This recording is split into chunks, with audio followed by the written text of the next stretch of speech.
Can we put a price on the cost of birth? To some, this question raises major concerns about ethical and moral values, while on the other hand, those who are unable to reproduce value the service of surrogate mothers. Hello everyone, my name is Mike and today we will be discussing commercial surrogacy. Surrogacy is the contract between a couple and a female who will carry and give birth to the child for monetary compensation. Upon further examination of this topic, it proves to be a double-edged sword. On one side, you have the idea of surrogacy being considered as womb renting, therefore unethical, while the other side primarily looks at the idea of giving couples a second chance at having a child. Due to the nature and complexity of such a contract, states have either very little to no regulation or strict bans on surrogacy contracts. This leads us to my main point.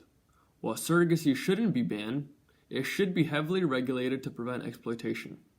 This topic could be discussed for hours, but today we will be primarily focusing on the person who was caught in both the good and the bad of surrogacy, the surrogate mother. Shouldering all the risk, the surrogate mother has to endure about 9 months of pregnancy, delivery of the child, and just about everything in between. Just to name a few of these risks: C-sections, depression, anxiety, high blood pressure, stillbirths, vaginal tearing, and if the surrogate mother has given multiple births, then there is a risk for a hysterectomy, which is removal of the womb, making the surrogate mother incapable of future pregnancy.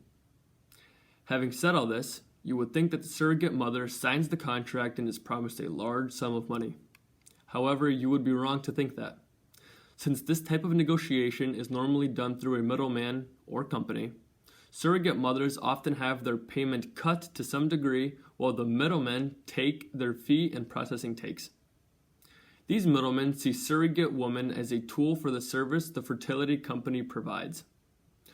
Writer Rudy Rupak claims that there is a lot of treachery and deception involved in the multi-billion-dollar industry of fertility.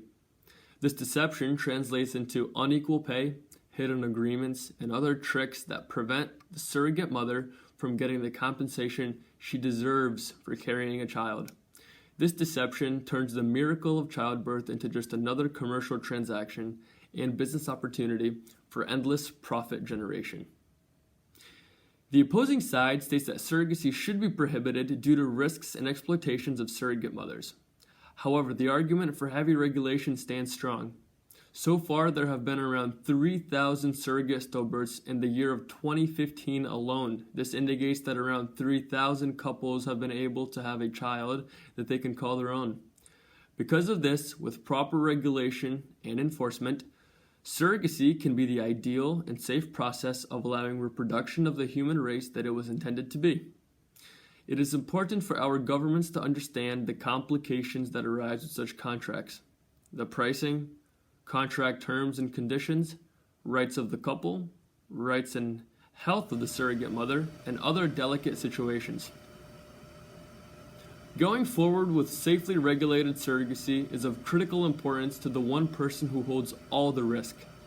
The sacred and fascinating process of childbirth should remain pure and not tainted by the ill wishes of exploiters. Therefore, I strongly believe in the CBC, the Center for Bioethics and Culture, and the NIH, National Center for Biotechnology Information, and their passion for creating a safe environment for surrogacy mothers. Ultimately, there should be laws implemented to cover the gray areas and to protect the rights of women. Thank you for listening. The information for today's video was provided by the CBC and the NIH.